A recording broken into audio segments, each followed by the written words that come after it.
Hi, I'm Judith Kingsbury from SavvyVegetarian.com. Welcome to my kitchen. Today I'm going to make some quinoa corn chowder. It's an easy, satisfying dish that takes about 45 minutes to make. You can also make this in the crock pot, but today I'm going to make it on the stovetop. So let's get started making quinoa corn chowder.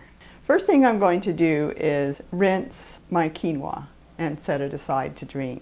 Add some cold water to it, stir it around a little bit, and then drain it through a sieve. Just let it drain while you prep your veggies.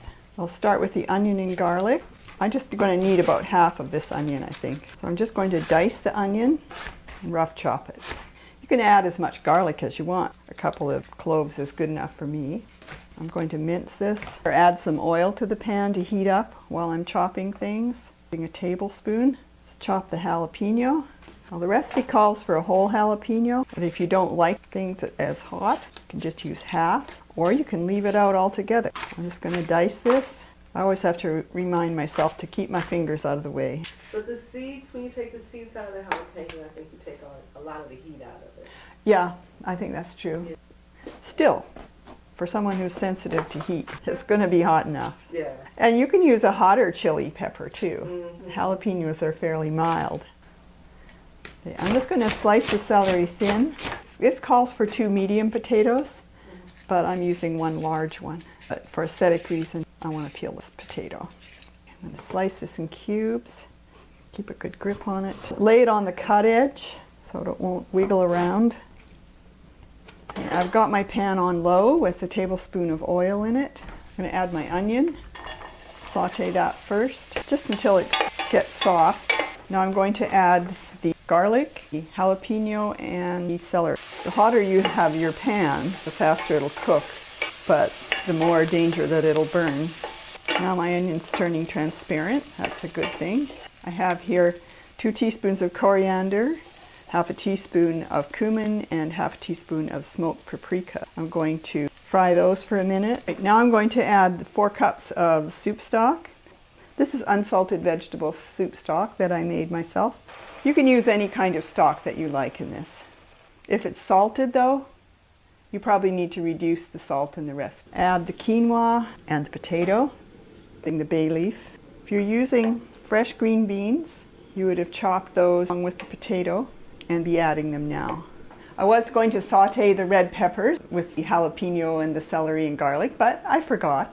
So I'm just going to toss them in with the potatoes and the quinoa. Add the lid, bring it to a boil, turn it down to simmer, and then cook it for 20 minutes.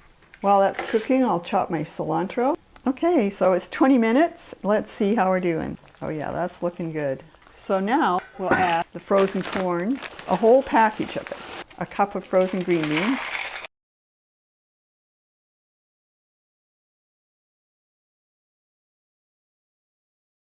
That looks so yum. Yes, it is so good. Now we're going to add 1 teaspoon of oregano and 2 teaspoons of dried basil, half a teaspoon of salt, and half a teaspoon of ground black pepper. Once it comes back to a boil, it just needs to cook another 5 to 10 minutes. Let's crank it and get it boiling real fast. That looks good, boiling nicely. Let's turn it down to simmer. We'll come back in 5 minutes. Let's check this out and see how we're doing. That looks done to me. That's a stew, baby. That's it. Nice and thick and creamy. Very chowdery. And you notice how the quinoa breaks down and gets really pretty creamy. The longer it cooks, the softer it gets and the thicker your stew will get. Same with the potatoes. They've gotten nice soft edges now too. So that's helping to thicken things up. Right now, I'm going to taste this and see if it's salty enough. It's got enough heat, for me anyway, but it needs more salt. What do you think, Ajwa? More salt. Yeah, about twice as much. Okay, let's dish up some of this. This recipe should make 6 servings, 6 good-sized servings. Here is our quinoa corn chowder. Sprinkle it with a little cilantro. It looks so lovely. I can't wait to eat it. Enjoy your quinoa corn chowder. Thanks for joining me today, and I will see you next time. Oh, And don't forget to like, share, subscribe, and all that good stuff.